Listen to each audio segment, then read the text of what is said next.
And this is the second webinar we have done in conjunction with Farm Service Agency, with Almond Alliance and the Almond Board to give you some background information specific to almonds and the CFAP program.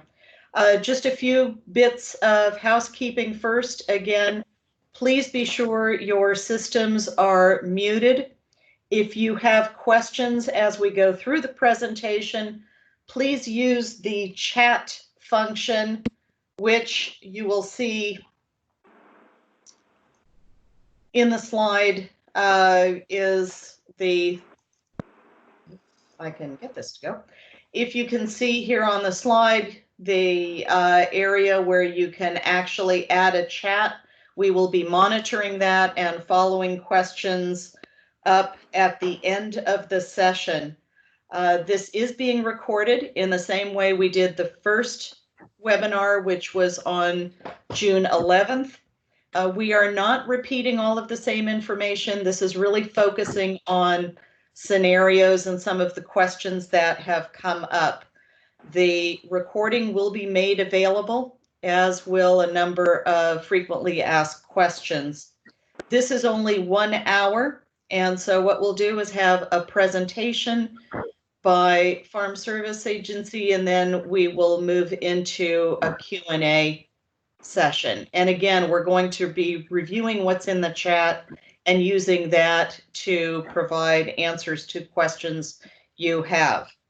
So with that, let me turn it over to Elaine for some opening comments. Elaine? Thank you, Julie. Welcome everyone to the CFAP second webinar, really focused on answering your questions. The questions we've received to date, both Almond Board and the Almond Alliance, as well as Farm Service Agency. So again, we have Farm Service Agency making the presentation today, but we also have the Agricultural Marketing Service out of USDA, who's also on the line and could answer questions as well. So for those of you who were not on the last webinar, just want to give you a quick history of the CFAP program. Everyone is impacted by COVID, especially those of us in essential infrastructure, so agricultural and food service industry. And as a result of the COVID impacts, the Coronavirus Aid, Relief, and Economic Securities, known as the CARES Act, was passed in Congress, and shortly thereafter, USDA announced the CFAP, part of its plan to provide $2.1 billion for direct payments to specialty crop producers. CFAP provides direct support based on losses for agriculture producers where prices and market supply chains have been significantly impacted by COVID. And then I'm going to ask everyone again, if you could please mute your phone. Just one person's background noise can really impact the presentation. So thank you very much. As you know, COVID impacted everyone in different ways, especially the commerce and goods movement. And you've all endured implementing new COVID guidance in your operations to protect your employees. You've adjusted to the overall impacts, and we're asking you to continue to implement good guidance as a result of anticipated, or as a result of COVID and anticipated future waves of COVID. The Almond Alliance's role to continue advocating for programs like CFAP in partnership with everyone here on the phone. So this, while the program is not meant to make you whole, it is intended to help you keep moving forward until we reach the new normal and whatever that looks like. So I just want to thank both Farm Service Agency and AMS for taking the time to make the presentation today and address your questions. Especially want to thank Farm Service Agency State Director Connie Conway and Navdeep Dillon, the FSA Farm Program Chief. And then, of course, Sandra Becker, who's making the presentation. She's the program specialist. And then also AMS, Charles Stevens is on the phone. He's the Associate Deputy Director for AMS, and I just want to thank everyone for their endless hours and putting together a program that's both new to them and you. And of course, ABC is our partner, and trying to get the industry as much information as possible and respond to all of your questions. So I invite you to contact me and or ABC for future questions and our the Almond Alliance's advocacy efforts if you have any questions. But at this time, I'd like to introduce Connie Conway, who's the State Director of the Farm Service Agency. She'd like to say some words and introduce her team. Thank you very much.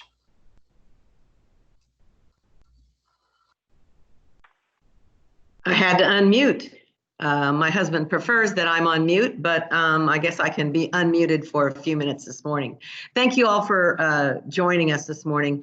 I have to tell you, I refer to your representatives as the A team. I know that's a little bit on the corny side, but between the Almond Board and the Almond Alliance, it's been great to work with these folks. They have worked very hard with us to coordinate and make sure that we're giving you the most complete information that we can, as information can change from time to time. So we appreciate that opportunity. I believe my program chief, Navdeep Dillon, is on the phone, and Sandra Becker, program specialist, who's been working through all the PowerPoints. I really appreciate their efforts, and also want to thank you for tuning in. By staying as informed as you can, what we're trying to do is make the process for you as simple and as easy as possible.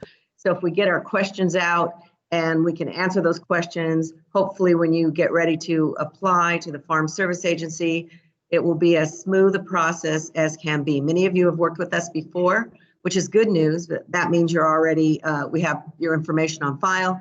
But also this is a self-certifying program.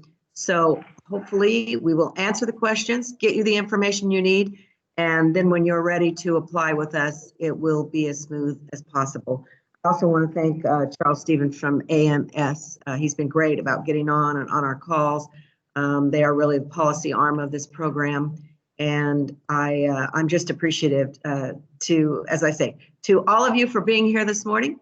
And on that happy note, I can sign off, put myself back on mute, and look forward to the presentation with all of you. Thank you so much.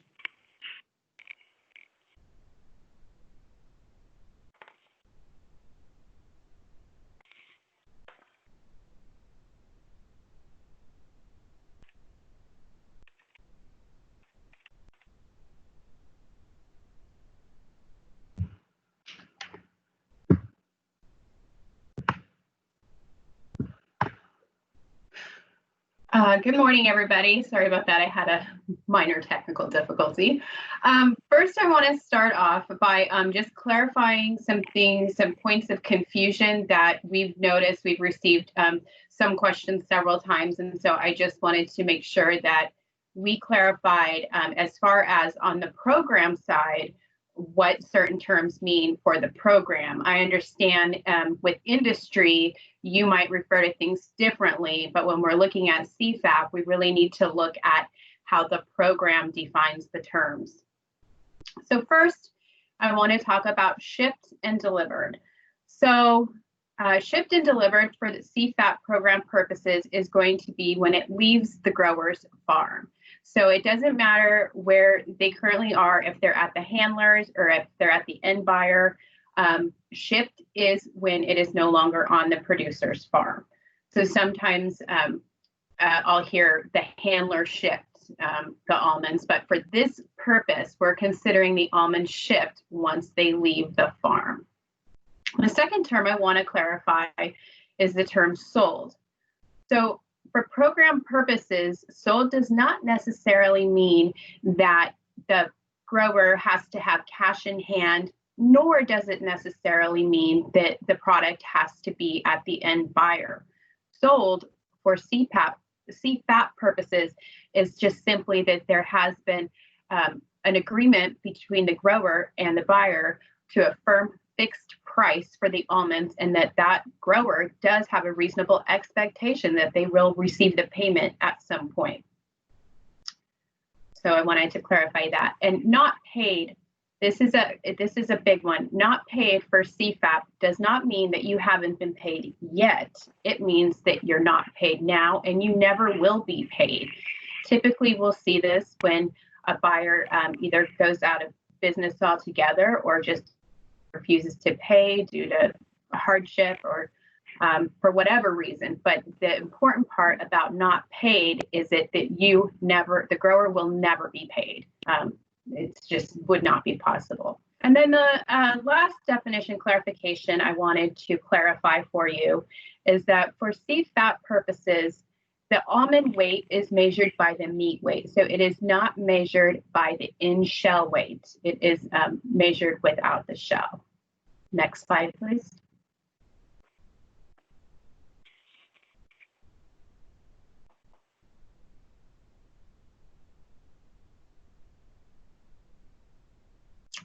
Okay, and then the next thing I wanted to clarify before we get into the scenarios has to do with the application itself, the CFAP program application.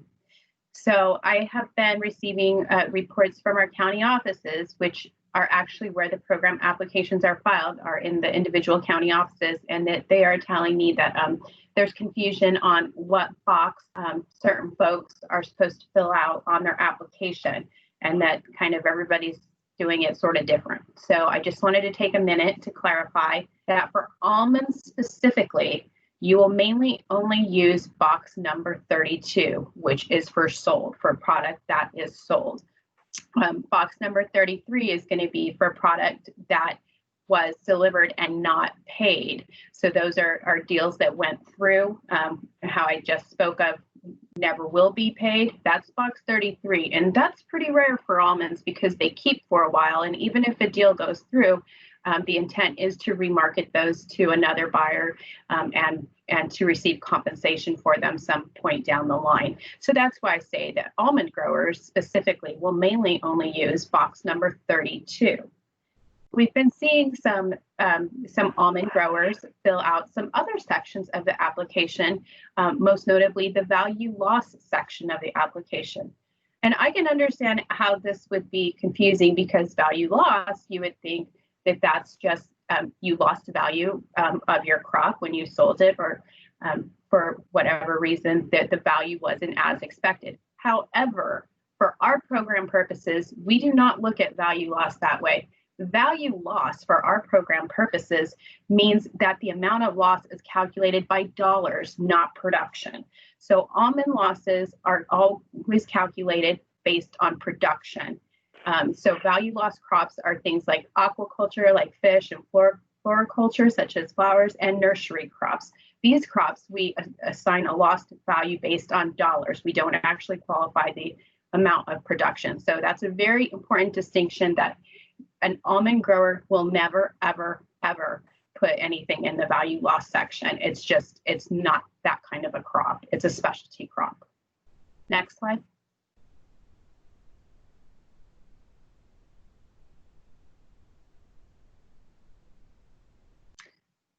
Further into the application clarification, just to make it a little bit easier for folks. So if they only have almonds, the only sections of the application that the grower will complete are sections B, G, H, and I. There is no other section that will apply to an almond grower that has no other crops. So part B is just the name and address of the grower. Part G is where that you'll find that box 32 for specialty crops, which almond is a specialty crop. So box 32 would be that sold, amount of production sold. Part H would only be completed if you have additional members of an entity which contribute 400 hours or more of active labor and or management, and that would be to increase your payment limitation, which we covered in the previous presentation. And part I is simply the producer certification, where you sign in and date the application. So these are the only 4 parts that a grower who has only almonds would complete. Next slide.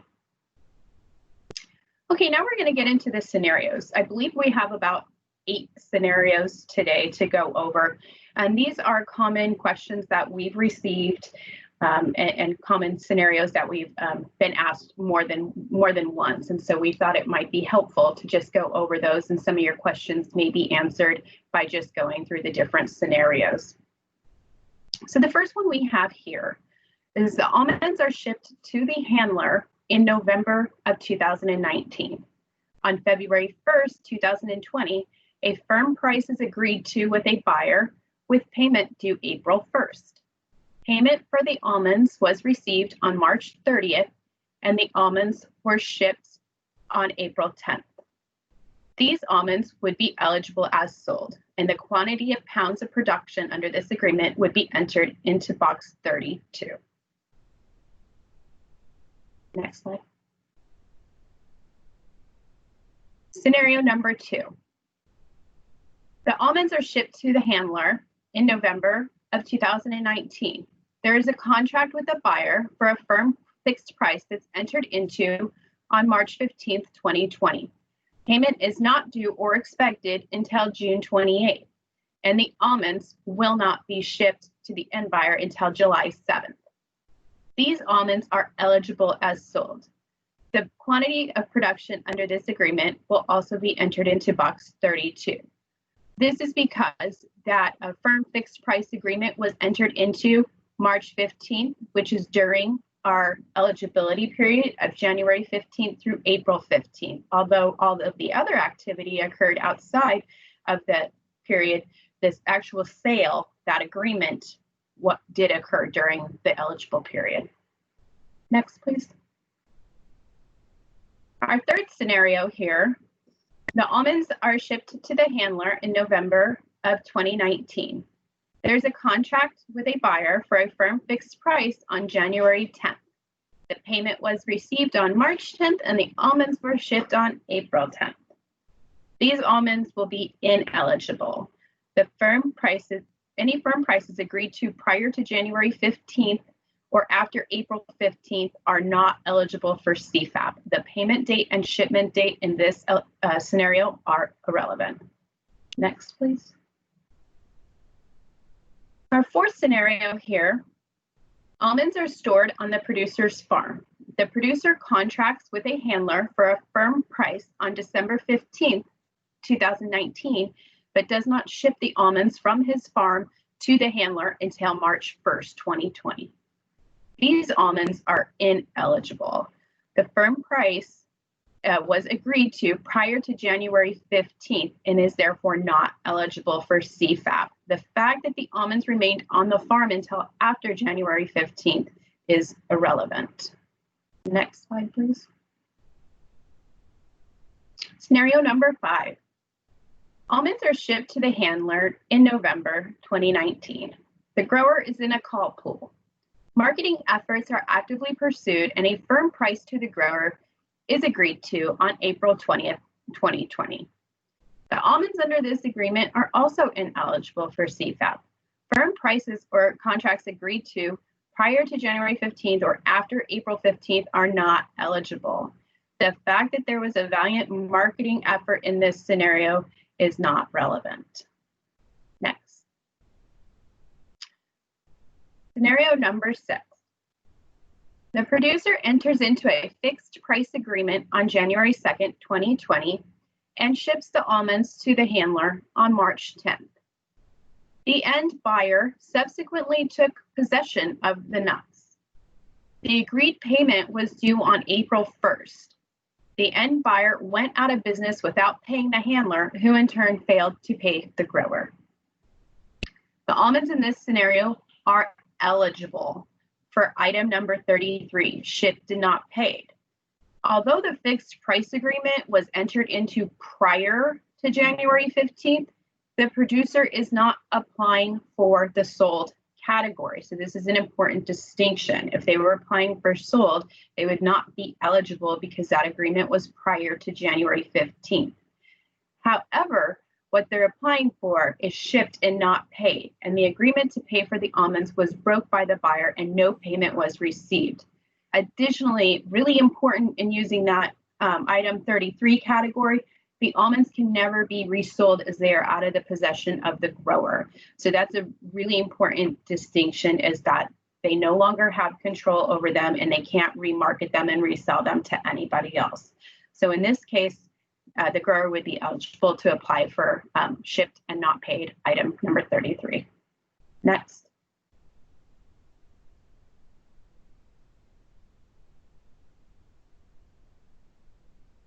number 7. The producer enters into a purchase contract for the 2020 almond crop on April 1st, 2020. The price agreed to was lower than normal, and the low price being directly attributed to the COVID market disruption. This 2020 almond crop is ineligible for any CFAP category. To be eligible for the CFAP program, the crop must be fully mature and ready to market between January 15th and April 15th. Next. Okay, scenario number 8. Almonds are shipped to a handler November 15th, 2019. This grower is in a seasonal pool. A contract with a buyer for a firm fixed price was entered into on March 15th for 30% of the seasonal pool. Payment to the grower is not due or expected until June 28th, 2020, and almonds will not be sent to the end buyer until July 7th, 2020. These almonds are eligible as sold, and the grower would claim the quantity of pounds of production as 30% of the grower's individual contribution to the pool. And they would be entered in that, and that would be entered into box 32. Next. Okay, I believe that's all the scenarios we have, and I guess we'll open it up for questions. Okay, I am not seeing any questions in the chat. So I'm assuming people have questions, or you will open it up. If it's not in the chat, we'll still take questions.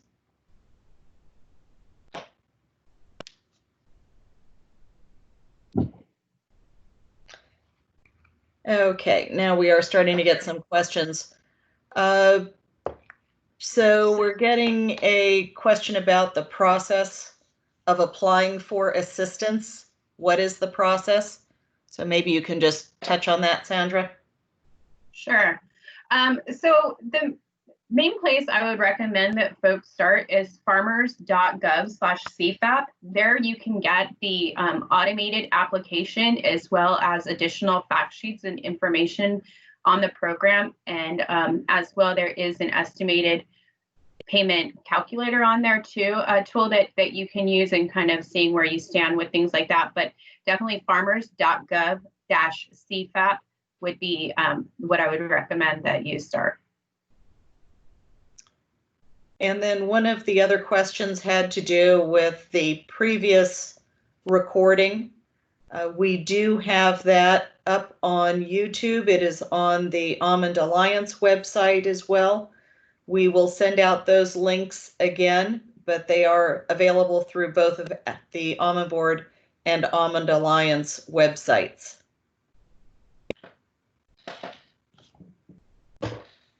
Are there other questions regarding the scenarios that have been put forward?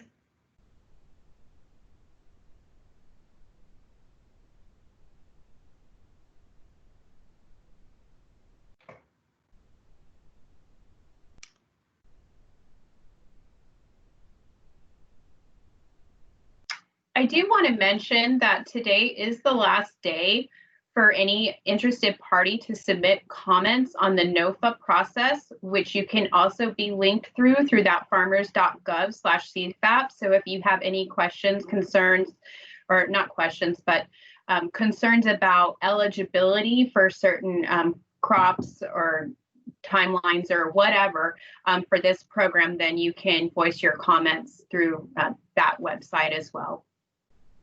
But today's the last day.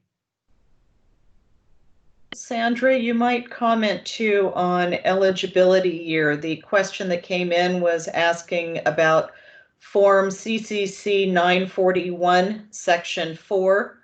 The program year for payment eligibility is 2020, but for crop year 2019. That's correct. The CFAP program is a 2020 program, but it is in the case of almonds, it would only be the 2019 crop that is eligible. Okay. And then in terms of when the recording will be available, I would expect we will have that up by tomorrow. And we would also have a copy of the presentations. We'll have a PDF copy available almost immediately after this session. There was another question too about the ability to apply for assistance online, or does an applicant need to contact their local FSA office and schedule an appointment? Yeah, that's a great question. Actually, you can complete all of the forms electronically, and you can email them to the local county office contact. So you would need to contact them to find out who, if you haven't been in contact with anybody from the office before, then you would want to call them to see which email to send it to. But you can completely do everything online and electronically. And you don't need an appointment unless you need assistance helping to complete your application. But if the application seems pretty simple to you and you don't have any questions about that, you can just email the county office your application. So yeah, pretty easy, streamlined process. And in terms of documentation, Sandra, it's self-certification. They should have document prepared if there is a question that comes up or any audits. Is that correct? Yeah, that's correct. It is a self-certification program. And as you mentioned, we will have a spot check process, though, where applications are randomly selected for an audit type spot check. And in those instances, the growers will need to produce documentation to support whatever they've entered on their application. One other question about the 941 form box 1D. It indicates to be completed by the county with county office information, or does the county office themselves complete that box 1? You know, I'm going to probably have to defer to Navdeep on this because I don't have a copy of that form in front of me, so I'm not sure what that box is. Hopefully she knows the form better. Navdeep, you want to take that? Yes, good morning. Yes, so you can put that information in if you know which office you deal with normally. So wherever you applied, if you applied for the MFP program, you could put that office's name and address in, or if you can just put the name in, or you can leave it blank and the county office will fill that in for you. If one has almonds in multiple counties, do they just apply in one place? Right, that's correct. It's in the administrative county. Okay. And then one other question regarding eligibility. Does the greater than 75% of income need to come from farming? And that's related to the AGI, correct? Yes, it does. So so this program, what I believe that question is referring to is it has an adjusted gross income limitation of 900,000, meaning if your AGI is more than 900,000, you do not qualify for the program unless you can certify that 75% or more of your income comes from farming or ranching or forestry, agricultural, commercial agriculture. If you can certify to that, then that $900,000 AGI limit is waived. Okay. Any other questions from participants?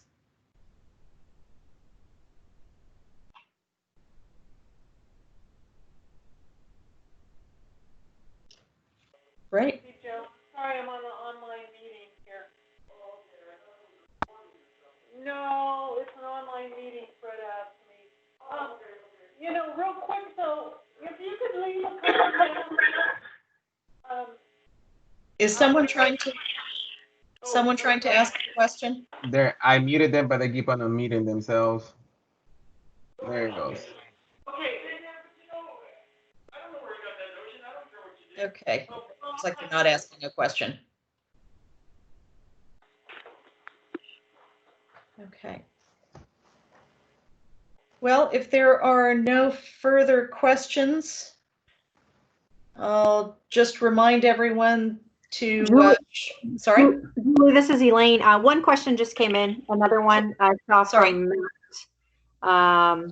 It looks like do AGI forms need to be submitted by all managers of the entity, or will majority owner just have to submit them? Well, it would need to be anybody who is going to claim a share. So any member of the entity that wants to claim a share of the potential benefit would need to qualify. Yeah, so maybe I can add a little bit more. So we look at AGI for the payment entity, so the entity that we're going to pay, as well as all the members that make up that entity. So any member who is does not meet the AGI or does not file a form, their share will not get paid.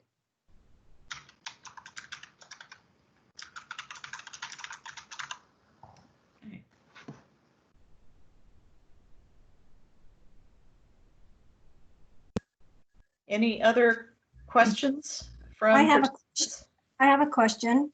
What amount goes in box 32? On the program application, that would be the amount of pounds sold. The amount of pounds that we sold to the processor? The amount of pounds that the growers sold during the period January 15th through April 15th. And how do we find out that amount? So the handler would be the one that would be able to provide that information. Okay, thank you.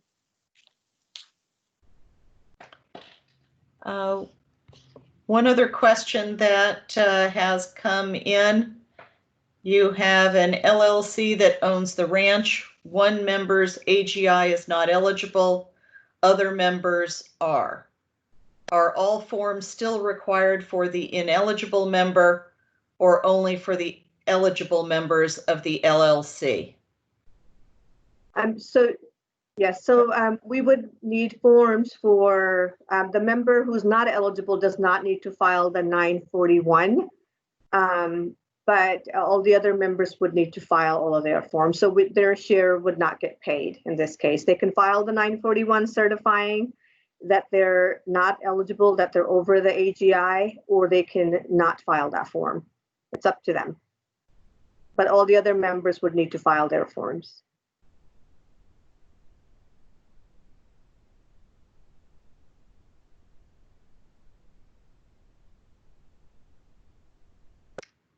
Other questions?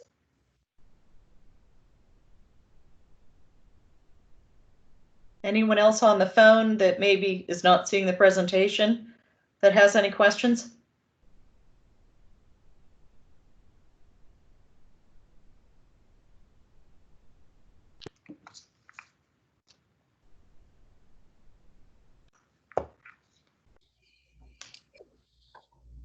This is Elaine, Julie. It sounds like everyone's had their questions answered. Sorry, one more just popped up.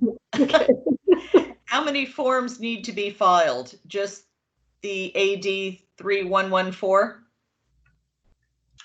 Well, it depends. That's a great question. It depends on the individual grower. If they've already had activity with our agency, then some of the forms that are required, they likely have already completed. Some of those other forms are like the direct deposit form to set you up so that you can receive the payment. And another form is the 1026, the highly erodible and wetland certification. There's another form that is just basic information to get you in our automated system. And another form that describes your farming operation. But as I mentioned, if they have already had activity with our agency, they likely may have some or all of these forms on file. So to start with, I would suggest that you complete the application and then get a hold of the county office via email or on the phone and check with them if you need other additional documents, because not everybody is going to need to file additional documents. The only question so anyone who, let's say, participated last year for the MFP program, you would be required to file the application, which is the AD 3114 form, and new AGI forms, because AGI forms are year specific. So you may have all the other forms on file already, but you would have to file the application itself and the AGI certifications for, if it's an individual, for the individual person, or if you're a member of an entity, then the entity itself and all the members within. Okay. Just a quick reminder to everyone that the final date for submission of your applications is August 28th, 2020. So you still have a number of weeks. I think the other question that has come up, Sandra and Navdeep, is payment schedules. You might just comment on the amount of payment that's being made and perhaps the timing. So the payments are being processed on an ongoing basis. So as we receive a completed application and any necessary forms, then those applications are being acted on immediately, and then the payments are being issued. The initial payments are only 80% of that calculated benefit, taking payment limitations into account, which is $250,000 for an individual would be the max they could receive. Or if they have additional qualifying members, potentially either 500 or 750 would be the maximum that they could receive. However, the initial payments are only going to be 80% of any estimated calculated benefit. Thank you.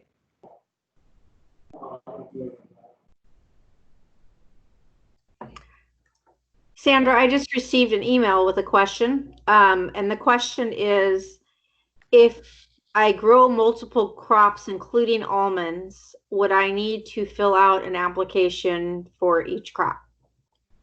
Good question. The answer is no. So you would just, if there are other specialty crops, then they would just be line items on the application. The first line you would do your almonds, and the second one you would do your strawberries or whatever you have, or beans or whatever. And you could just do it on the same application. Even if you had livestock or dairy or some of the other eligible categories for this program, they can also be done on the same application. So no, you don't need a separate application for each type.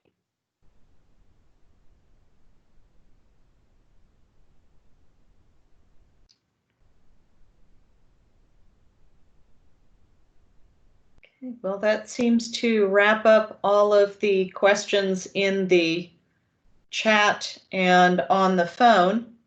I just wanted to remind everyone that we will be generating a frequently asked questions sheet, as well as some general information that will be posted on both the Almond Board and Almond Alliance websites. We'll also be posting the recording from this webinar, as well as making sure that you have the link to the first webinar. On behalf of the board, I'd just like to thank our partners, FSA and the Almond Alliance, for helping ensure that the almond industry has the ability to participate in this program. And it's been a pleasure working together to get this information out. Elaine, comments? Just want to say thank you to everybody that continues to work hard on getting you these payments, and specifically the Farm Service Agency team. You guys have been very good to almonds. We appreciate the work that you've done, as well as AMS. I know you're on the call too. You're getting your fair share of calls. And Julie and your team for putting on the webinar. So thank you, and look forward to getting lots of applications from the almond industry by August 28th of 2020. And then Connie, would you like to say any parting words? Just once again, thank you to the A team. It's a pleasure to work with someone who continues to reach out, and that's our whole goal, is to make make the process as smooth as possible for your growers and for all of those that we work with. We realize sometimes government can be complicated. And so with this series of chats and informational meetings that we've done, we're hoping that will help alleviate any hesitancy that your growers might have. And the more explanation, hopefully, the better. And once again, I want to thank my team for all the hard work that they do. I'm not going to say I just get to be the pretty face that represents the agency. That's a real stretch. But I really appreciate everyone on the call, all your hard work, all that you do. And as Secretary Perdue would say, our quest is to do right and feed everyone. And I think that's what we're doing in California. So thank you all this morning. Thanks very much, everyone, for joining us. That will conclude the webinar. Thank you.